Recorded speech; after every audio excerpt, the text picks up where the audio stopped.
شہر اللہ المحرم، جسے محرم الحرام بھی کہا جاتا ہے۔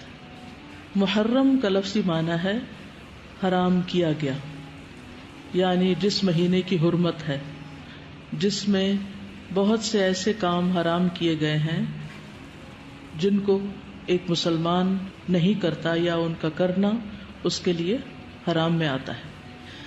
محرم کے مہینے کو شہر اللہ کہا جاتا ہے، اللہ کا مہینہ، اور اللہ کی طرف اس مہینے کی اضافت تعظیمی ہے، یعنی اس مہینے کی تعظیم کی وجہ سے اس کو اللہ کا مہینہ کہا جاتا ہے۔ اس سے اس مہینے کی امپورٹنس کا پتہ چلتا ہے۔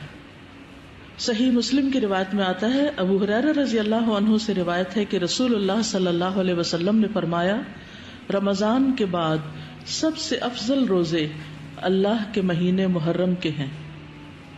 تو گویا اس مہینے کی بھی خاص عبادت پھر کیا ہوئی؟ روزے۔ عشر ذی الحجہ میں تو پہلے 9 دن کے روزے تھے، لیکن اس میں پورے مہینے میں سے جب بھی آپ چاہیں روزے رکھ سکتے ہیں۔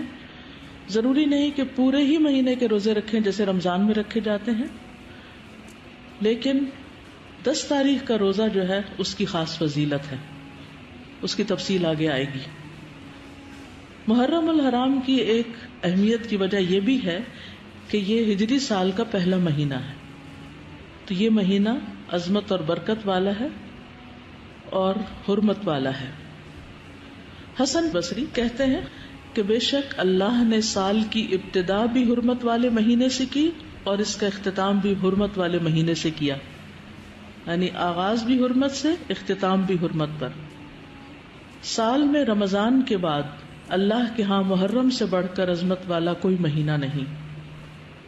تو اس سے کیا پتہ چلتا ہے کہ اگر کسی چیز کی ابتدا میں بھی حرمت ہے اور انتہا میں بھی، تو پھر ان دو کے بیچ میں کیا ہونا چاہیے؟ اس کا خاص خیال رکھنا چاہیے، یعنی جس کام کے آغاز میں اور جس کے اختتام پر خصوصی ہدایات دی جائیں اور اللہ سبحانہ تعالیٰ کی عبادت اور خصوصاً روزے وغیرہ کی عبادت کی طرف متوجہ کیا جائے تو سال بھر بھی پھر اس کی عادت اپنا لینی چاہیے۔ نئے سال کا آغاز جو ہے وہ دعا سے کرنا چاہیے۔ عبداللہ بن ہشام سے روایت ہے، وہ کہتے ہیں کہ جب مہینہ یا سال آتا تو رسول اللہ صلی اللہ علیہ وسلم کے صحابہ یہ دعا اس طرح سیکھتے جیسا کہ وہ قرآن سیکھتے، اللہم ادخلہ علینا بالامن والایمان والسلامت والاسلام وجوار من الشیطان ورضوان من الرحمن۔ ایک دفعہ کہہ لیجئے، اللہم ادخلہ علینا بالامن والایمان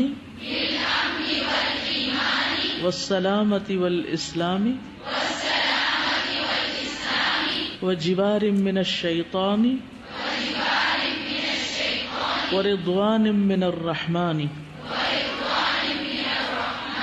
اس کا معنی ہے، اے اللہ اس مہینے کو یا اس سال کو ہمارے اوپر امن اور ایمان، سلامتی اور اسلام کے ساتھ، شیاطین سے بچاؤ یا شیطان سے بچاؤ اور رحمان کی رضامندی کے ساتھ داخل فرما۔ محرم کا مہینہ چونکہ حرمت والا مہینہ ہے تو اس مہینے میں خاص طور پر آپس میں ایک دوسرے پر ظلم کی ممانعت ہے۔ قرآن مجید میں آتا ہے، ان عدت الشہور عند اللہ 12 شہرا فی کتاب اللہ یوم خلق السماوات والارض منها 4 حرم ذلك الدین القیم فلا تظلموا فیہن انفسکم۔ بے شک مہینوں کی گنتی اللہ کے نزدیک اللہ کی کتاب میں 12 مہینے ہے، جس دن سے اس نے آسمانوں اور زمین کو پیدا کیا، ان میں سے 4 حرمت والے ہیں، یہی سیدھا دین ہے، سو ان میں اپنی جانوں پر ظلم نہ کرو۔ تو میسج کیا ہے؟ فلا تظلموا فیہن انفسکم، اپنے آپ پر یعنی ایک دوسرے پر ظلم نہ کرو۔ تو کیا نہیں کرنا اس مہینے میں؟ ظلم نہیں کرنا۔ ظلم کی کون سی شکلیں ہوتی ہیں؟ ظلم ہوتا ہے کسی کو اس کے حق سے محروم کرنا، کسی کا حق چھیننا، کسی کا حق مارنا۔ اس کا یہ مطلب نہیں کہ باقی مہینوں میں ظلم کر سکتے ہیں، اس کا مطلب یہ ہے کہ دوسرے مہینوں کی بنسبت ان حرمت والے مہینوں میں ظلم بہت بڑا گناہ اور بوجھ ہے، اگرچہ ظلم ہر حال میں بہت بڑا گناہ ہے، مگر اللہ جس کام کے گناہ کو چاہے بڑھا دے، جیسا کہ اللہ جس کام کے اجر کو چاہے بڑھا دے. یعنی وہی نماز ہوتی ہے، وہی صدقہ خیرات ہوتا ہے، لیکن عشرہ ذی الحجہ میں کیا ہوتا ہے، اس کا اجر کئی گنا بڑھ جاتا ہے. اسی طرح حرمت والے مہینوں میں ظلم کا گناہ جو ہے وہ زیادہ ہو جاتا ہے. اور یہ 4 مہینے خاص طور پر 1/3 آف دا ایئر خاص طور پر اس لیے اس کام کے لیے رکھا گیا اور اس کی شدت کا احساس دلایا گیا تاکہ لوگ اس کی پریکٹس کریں، کانشیس ہوں، اور خصوصی طور پر اس میں اپنے آپ کو ایسے گناہوں سے بچائیں تاکہ باقی سال بھی اس پر عمل کر سکیں. حدیث میں آتا ہے کہ ظلم حرام ہے. صحیح مسلم کی روایت ہے، نبی صلی اللہ علیہ وسلم نے فرمایا کہ اللہ عز و جل نے فرمایا، اے میرے بندو، میں نے اپنے اوپر ظلم کو حرام قرار دیا ہے اور میں نے تمہارے درمیان بھی ظلم کو حرام قرار دیا ہے، تو تم ایک دوسرے پر ظلم نہ کرو. جان، مال اور عزت کی حرمت کا پاس رکھنا ضروری ہے. ابو ہریرہ سے روایت ہے کہ رسول اللہ صلی اللہ علیہ وسلم نے فرمایا، ایک مسلمان کی ہر چیز دوسرے مسلمان پر حرام ہے، اس کا خون، اس کا مال، اس کی عزت و آبرو.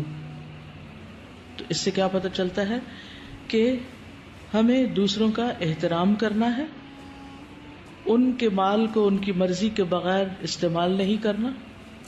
اگر کسی سے کچھ قرض لیا ہے یا کسی سے کسی چیز کا وعدہ کیا ہے تو اس کو پورا کرنا ہے. اسی طرح عزت و آبرو کہ کسی کی غیبت، چغلی، طعن و تشنیع اور بلا وجہ دوسروں کو اذیت دینا، اس سے بھی پرہیز کرنا ہے، اس سے بھی بچنا ہے. یعنی اس کا یہ مطلب نہیں باقی دنوں میں غیبت حرام نہیں، لیکن ان دنوں میں خصوصی طور پر اس سے بچنے کی پریکٹس کرنا ہے، کیونکہ اس میں ایسے کاموں کا گناہ اور زیادہ بڑھ جاتا ہے.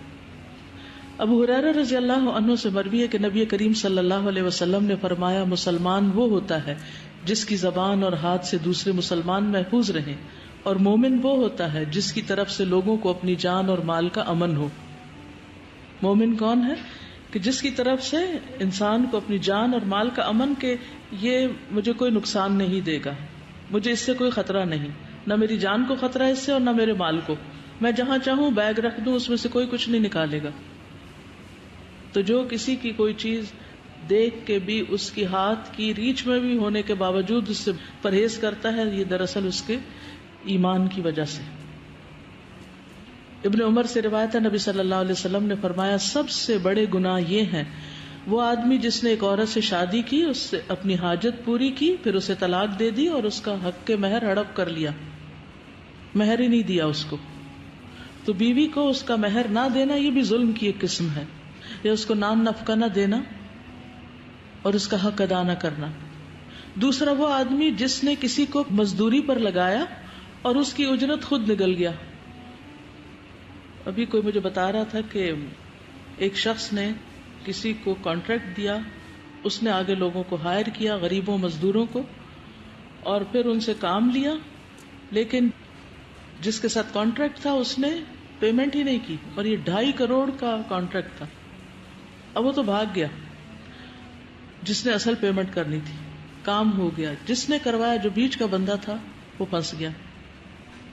اب وہ مزدور اور غریب اور وہ سارے اس کی جان کے پیچھے ہیں اور اس کو بد دعائیں دیتے ہیں، اور وہ اب کام کر کے تو ان کو آہستہ آہستہ ان کا قرضہ اتار رہے ہیں. تو ایسے بہت سے واقعات ہمارے ملک میں بہت عام ہیں کہ کام کرا کے کسی کو کام پہ رکھ کے اس کے مہینے کے بعد اس کو چھٹی کرا دینا، اس کو اس کا حق نہ دینا، کہ ویسے مزدوروں کو کسی بھی کام پہ لگا کے ان کو یا حق دینا ہی نہ یا پورا نہ دینا، جو طے کیا ہے اس میں کمی کر دینا، یا انصاف کے ساتھ طے نہ کرنا، یعنی کام زیادہ لینا اور اجرت کم دینا، یہ بھی ظلم کی شکل ہے. تیسرا وہ آدمی جس نے کسی چوپائے کو بے فائدہ قتل کر دیا، یعنی جانوروں کے بھی حقوق ہیں، ان کو بھی بلا وجہ نہیں مار سکتے آپ، ایک شغل تماشے کے طور پر. عبداللہ بن صائب رضی اللہ عنہ ابن یزید سے روایت ہے کہ وہ اپنے والد سے اور وہ عبداللہ کے دادا سے روایت کرتے ہیں، انہوں نے رسول اللہ صلی اللہ علیہ وسلم کو فرماتے ہوئے سنا، تم میں سے کوئی شخص اپنے بھائی کی کوئی چیز ہرگز نہ لے، نہ مذاق میں نہ حقیقتاً. بعض اوقات ہوتا ہے نا فرینڈشپ ہوتی ہے اور ایک دوسرے سے کافی فرینک ہوتے ہیں، تو ہم سمجھتے ہیں کہ اب اس فرینکنس کے بعد ہمیں حق حاصل ہو گیا کہ ہم دوسرے کی چیز میں سے جب جو چاہیں نکال لیں، اس کا بیگ کھولیں، اس میں سے پین نکال لیں، کوئی کھانے کی چیز ہے تو وہ اٹھا کے کھا لیں. نہیں، یہ سب حرام ہے، چاہے ایک سوئی کیوں نہ ہو. اور خاص طور پر اگر کوئی کسی کا حق ظلمن چھین لیتا ہے قسم کھا کر، جھوٹی قسم کھا کر، تو خواہ پیلو کی ایک شاخ ہی کیوں نہ ہو، ایک مسواک جس کو کہتے ہیں، ایک مسواک، اگر اتنی سی چیز بھی کوئی کسی کی ظلمن چھینتا ہے تو قیامت کے دن اس کے لیے آگ ہے. تو بغیر کسی کی مرضی کے، اجازت کے، خوشی کے کوئی چیز نہیں لینی چاہیے، نہ مذاق میں نہ حقیقت میں. اچھا بعض اوقات ایسا ہوتا ہے نا، مثلا کسی نے کوئی انگوٹھی پہنی ہوئی ہے، کوئی زیور پہنا ہوا ہے، اچھا ذرا دکھانا مجھے، میں ذرا پہن کے دیکھوں کیسی لگتی ہے. اچھا پہن ہی دیکھے، مجھے تو بہت اچھی لگی، اچھی لگ رہی ہے نا، اچھا میں چلو تھوڑے دن میں پہن لیتی ہوں. ایسے نہیں کر سکتے آپ. مسلمان کی عزتوں کا پاس رکھنا. انس بن مالک کہتے کہ رسول اللہ صلی اللہ علیہ وسلم نے فرمایا، جب مجھے میرے رب عز و جل نے معراج عطا کی تو اس رات میں ایک قوم پر میں گزرا، ان کے ناخن تانبے کے تھے، وہ ناخنوں سے اپنے چہرے اور سینے کھرچ رہے تھے. میں نے کہا یہ کون لوگ ہیں اے جبریل؟ انہوں نے فرمایا یہ وہ لوگ ہیں جو لوگوں کا گوشت کھاتے ہیں، ان کی عزت و آبرو کے درپے رہتے ہیں. یعنی چاہے سامنے کسی کی بے عزتی کرنا بلا وجہ خواہ میں یا کسی کی پیٹھ پیچھے، تو کسی کی بھی عزت کے ساتھ کھیلنا جو ہے اپنے آپ کو نقصان دینا ہے. عبد الرحمن بن غنم سے مرفوعاً مروی ہے کہ اللہ کے بہترین بندے وہ ہوتے ہیں جنہیں دیکھ کر اللہ یاد آ جائے، اور اللہ کے بدترین بندے وہ ہوتے ہیں جو چغل خوری کرتے ہیں، دوستوں کے درمیان جدائی ڈالتے ہیں، باغی، بیزار اور متعنت ہوتے ہیں، سرکش ہوتے ہیں. اسی طرح ابو ہریرہ کہتے ہیں کہ نبی صلی اللہ علیہ وسلم نے فرمایا، بنی آدم کے اعمال ہر جمعرات کو پیش کیے جاتے ہیں، لیکن کسی قطع رحمی کرنے والے کے اعمال قبول نہیں کیے جاتے، یعنی رشتوں کو کاٹنے والے، رشتوں کے ساتھ ظلم اور زیادتی کرنے والے کے اعمال نہیں. تو ہمیں ان مہینوں میں خاص طور پر حقوق العباد کا خیال رکھنا ہے. یہ حقوق العباد کی ادائیگی کے مہینے ہیں. دوسرا کرنے کا کام اس مہینے میں روزے رکھنے. ابو ہریرہ کہتے ہیں کہ رسول اللہ صلی اللہ علیہ وسلم نے فرمایا، رمضان کے بعد سب سے افضل روزے اللہ کے مہینے محرم کے ہیں. یعنی مہینے کے اعتبار سے محرم کے روزے افضل ہیں رمضان کے بعد. ویسے تو ذوالحج کے پہلے عشرے میں تو سارے اعمال افضل ہیں، لیکن وہ صرف پہلے 10 دن کی بات ہے، اور یہاں کیا ہے، پورے مہینے کی بات ہو رہی ہے. لیکن یہ بات ثابت ہے کہ نبی صلی اللہ علیہ وسلم نے اس پورے مہینے کے روزے نہیں رکھے، یعنی کمپلیٹ نہیں کیا محرم کو. اس سے اس مہینے کے روزوں کی ترغیب تو ملتی ہے، لیکن پورے مہینے کے روزوں کی پابندی نہیں. خصوصاً عاشورہ کا روزہ، 10ویں تاریخ کا روزہ. جب آپ سے اس دن کے روزے کے بارے میں پوچھا گیا تو آپ نے فرمایا، یہ روزہ گزرے ہوئے 1 سال کے گناہوں کا کفارہ بن جاتا ہے. یعنی پچھلے محرم سے لے کے اب تک کے جو گناہ ہوں گے وہ انشاءاللہ معاف ہوں گے. صغیرہ گناہوں کی طرف اشارہ ہے. 10 تاریخ جو ہے اس مہینے کی، وہ خاص طور پر بہت اہم ہے روزے کے اجر و ثواب کے اعتبار سے. لیکن ہمارے ہاں عموماً عاشورے کا دن حضرت حسین رضی اللہ عنہ کی یاد میں منایا جاتا ہے. وہ ایک تاریخی واقعہ ہے جو بعد میں پیش آیا ہے. تو نبی صلی اللہ علیہ وسلم کے دور سے ہی اس دن کی بڑی اہمیت ہے. یہود اس دن کے بارے میں کہتے تھے، ھذا یوم صالح، یہ ایک اچھا دن ہے. بخاری میں آتا ہے ھذا یوم عظیم، یہ بڑی عظمت والا دن ہے. تو 10ویں محرم کیا ہے؟ اچھا اور عظمت والا دن ہے. یہ کعبہ کو غلاف پہنانے کا دن ہے. حضرت عائشہ سے روایت ہے، کہتی ہیں کہ لوگ رمضان کے روزے فرض ہونے سے پہلے عاشورہ کا روزہ رکھا کرتے تھے، اور اس روز کعبہ کو غلاف پہنایا جاتا تھا. یہ یہود کی عید کا بھی دن ہے. ابو موسیٰ سے روایت ہے، انہوں نے فرمایا، یہودی عاشورہ کے دن کو بطور جشن مناتے تھے. نبی صلی اللہ علیہ وسلم نے فرمایا، تم اس دن روزہ رکھو، کیونکہ انہیں فرعون سے نجات ملی تھی اس دن، تو اس کی یاد میں وہ اس کو خوشی کا دن بنا کر مناتے تھے. یہ ان کی عورتوں کے سجنے اور بننے کا دن تھا، یعنی اس دن وہ خوب تیار ہوتی تھی کیونکہ جشن کا دن ہوتا تھا، جیسے ہم لوگ عید کے دن کرتے ہیں. ابو موسیٰ سے روایت ہے، یہ صحیح مسلم کی روایت ہے، وہ کہتے ہیں کہ اہل خیبر یوم عاشورہ کا روزہ رکھتے تھے، وہ اسے عید کا دن قرار دیتے اور اس دن اپنی عورتوں کو زیورات اور بہترین لباس پہناتے. تو رسول اللہ صلی اللہ علیہ وسلم نے فرمایا تم بھی اس دن روزہ رکھا کرو، یعنی وہ لوگ عید مناتے ہیں تو تم کیا کرو، روزہ رکھو.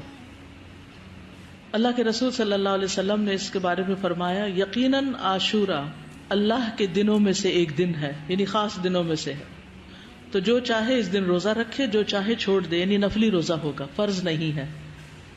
رمضان کے روزے فرض ہونے سے پہلے یہ فرض تھا. ابن عباس سے روایت ہے، وہ کہتے ہیں کہ میں نے نبی صلی اللہ علیہ وسلم کو نہیں دیکھا کہ عاشورہ کے دن اور رمضان کے مہینے کے علاوہ کسی دن کو افضل سمجھ کر آپ نے اس دن کا روزہ رکھا ہو، یعنی اس دن کو افضل سمجھا. اب آپ کہیں گے کہ وہ جو 9 ذی الحج والی بات ہے کہ وہ 2 سال کے گناہوں کی معافی ہے، تو اس دن آپ حج کر رہے تھے اور حج کرنے والے 9 تاریخ کو روزہ نہیں رکھتے. یہ نجات کا دن اور شکر کے روزے کے طور پر یہود کے ہاں مشہور تھا. جب نبی صلی اللہ علیہ وسلم مدینہ آئے تو وہاں کے لوگ ایک دن یعنی عاشورہ کا دن روزہ رکھتے. ان لوگوں نے بتایا یہ بڑی عظمت والا دن ہے، اسی دن اللہ تعالیٰ نے موسیٰ علیہ السلام کو نجات دی. قرآن مجید میں پڑھا نا آپ نے، وَإِذْ نَجَّيْنَاكُم مِّنْ آلِ فِرْعَوْنَ يَسُومُونَكُمْ سُوءَ الْعَذَابِ يُذَبِّحُونَ أَبْنَاءَكُمْ وَيَسْتَحْيُونَ نِسَاءَكُمْ وَفِي ذَلِكُمْ بَلَاءٌ مِّن رَّبِّكُمْ عَظِيمٌ. تو اس کے شکر میں موسیٰ علیہ السلام نے اس دن روزہ رکھا، یعنی سب سے پہلے موسیٰ علیہ السلام نے یہ روزہ رکھا. آپ نے فرمایا میں موسیٰ سے ان کی نسبت زیادہ قریب ہوں، یعنی یہ پیغمبروں کی اطاعت نہیں کرتے اور ان کا حق ادا نہیں کرتے، موسیٰ علیہ السلام مجھ سے زیادہ قریب ہیں. تو آپ نے خود بھی اس دن کا روزہ رکھنا شروع کیا اور صحابہ کو بھی اس کا حکم دیا. دور نبوی میں بچے بھی عاشورہ کا روزہ رکھتے تھے، بچے بھی روزے رکھتے تھے. ربیہ بنت معوذ سے روایت ہے کہ نبی صلی اللہ علیہ وسلم نے عاشورہ کی صبح انصار کے گاؤں میں کہلا بھیجا جس نے صبح اس حال میں کی ہو کہ روزے سے نہ ہو تو وہ اپنا باقی دن پورا کر لے. یعنی درمیان میں بھی روزے کی نیت کی جا سکتی ہے، نفلی روزے کی. اور جو شخص روزہ دار ہو تو وہ روزہ رکھے، یعنی جسے نیت کر لی ہے وہ پورا کرے. ربیہ کہتے ہیں کہ اس کے بعد ہم لوگ خود بھی روزہ رکھتے اور اپنے بچوں سے بھی رکھواتے. ہم انہیں اون کا ایک کھلونا دے کر بہلائے رکھتے، جب کوئی کھانے کے لیے روتا تو وہی دے دیتے، یہاں تک کہ افطار کا وقت آ جاتا. یہ تربیت ہے نا، ٹریننگ ہے. تو ضروری نہیں کہ ہر وقت جب بچہ روئے اس کو ضرور دودھ دیا جائے یا کھانے کو دیا جائے، تھوڑی دیر رونے بھی دیا جائے یا بہلا دیا جائے. اس دن کا روزہ جو ہے یہ مستحب ہے. جابر کہتے ہیں کہ رسول اللہ صلی اللہ علیہ وسلم ہمیں عاشورہ کا روزہ رکھنے کا حکم دیتے، ہمیں اس کی ترغیب دیتے اور اس موقع پر ہماری نگرانی فرماتے، یعنی رکھا ہے کہ نہیں. اس کے بعد جب رمضان کے روزے فرض کر دیے گئے تو آپ نے ہمیں نہ حکم دیا نہ منع کیا اور نہ اس موقع پر ہماری نگرانی کی، یعنی نفلی روزہ ہو گیا، مستحب ہو گیا. حضرت عائشہ سے روایت ہے کہ جاہلیت کے ایام میں عاشورہ کے دن کا روزہ رکھا جاتا تھا، جب اسلام آ گیا تو اب جو چاہے اس کا روزہ رکھ لے اور جو چاہے اسے چھوڑ دے. لیکن نبی صلی اللہ علیہ وسلم نے 2 دن کے روزے کا ارادہ کیا، یعنی 9 اور 10 کا. عبداللہ بن عباس کہتے ہیں جب رسول اللہ صلی اللہ علیہ وسلم نے یوم عاشورہ کا روزہ رکھا اور اس کا روزہ رکھنے کا حکم دیا تو صحابہ نے عرض کی اللہ کے رسول یہی دن ہے جس کی یہود و نصارہ تعظیم کرتے ہیں. اس پر رسول اللہ صلی اللہ علیہ وسلم نے فرمایا جب آئندہ سال ہوگا تو اگر اللہ نے چاہا تو ہم 9ویں دن روزہ رکھیں گے. کہا اس کے بعد آئندہ سال نہیں آیا کہ رسول اللہ صلی اللہ علیہ وسلم وفات پا گئے. ٹھیک ہے، تو افضل کیا ہے 2 دن کا رکھ لیا جائے، 9 اور 10 کا. اور 9 محرم جو ہے بعض کے نزدیک 9 اور بعض 10 دونوں کو عاشورہ کا دن بھی کہا جاتا ہے. پہلا عشرہ ہے نا اس میں، جی نہیں 11 والی روایت ضعیف ہے، یعنی بعض کہتے ہیں 10 اور 11 بھی رکھ سکتے ہیں، لیکن یہ کہ 11 تاریخ کے روزے کی روایت ضعیف ہے. اصل میں 9 اور 10 ہی ہے. ابن القیم کہتے ہیں کہ ابن عباس کا یہ کہنا تم محرم کا چاند دیکھو تو گنتے رہو اور 9 تاریخ کے دن کی صبح روزے کی حالت میں کرو. تو اس سے مراد یہ نہیں کہ عاشورہ 9 تاریخ کو کہتے ہیں، بلکہ ان کی مراد یہ ہے کہ 10ویں سے پہلے 9 کا روزہ بھی رکھو، کیونکہ آپ نے فرمایا تھا کہ اگر میں زندہ رہا تو روزہ رکھوں گا. تو یہ ایک طرح سے آپ کی سنت ہو گئی، کیونکہ آپ نے اس کے بارے میں خود صحابہ کو ترغیب دلائی. بچے چلیں اگر 2 نہیں رکھ سکتے تو 1 تو رکھوائیں. اور یہ جو الفاظ ہیں نا سلسلۃ الاحادیث الضعیفہ کے، کہ اگر میں زندہ رہا تو یوم عاشورہ سے 1 دن پہلے یا 1 دن بعد میں روزہ رکھنے کا حکم دوں گا، یہ روایت ان الفاظ سے منکر ہے، یعنی اس کا انکار کیا گیا ہے، اس کی سند ضعیف ہے. اسی طرح ابن عباس کا بھی ایک قول ہے جو نبی صلی اللہ علیہ وسلم سے وہ روایت کرتے ہیں کہ آپ نے فرمایا یہود کی مخالفت کرو اس طرح کہ 1 دن پہلے یا بعد کا روزہ رکھو، تو اس کی سند ضعیف ہے، تو اس لیے بعد والا نہیں. ابن تیمیہ رحمہ اللہ کہتے ہیں صحیح بات تو یہ ہے کہ 9 اور 10 دنوں کا روزہ رکھنا مستحب ہے، کیونکہ آپ کا آخری حکم یہی تھا کہ اگر میں اگلے سال زندہ رہا تو 9ویں کا بھی ساتھ رکھوں گا. تو زیادہ افضل کیا ہے؟ ویسے تو پورے مہینے میں روزے رکھ سکتے ہیں، آپ چاہیں تو 11ویں کا ساتھ رکھ لیں، 3 اکٹھے رکھ لیں، لیکن وہ جو ہے نا فضیلت والی بات اور مستحب ہونے والی بات وہ 9 ہی کی ہے. اب اگر آپ کچھ کہنا چاہیں، کچھ فرمانا چاہیں تو فرما لیں. جی سوال کیجئے.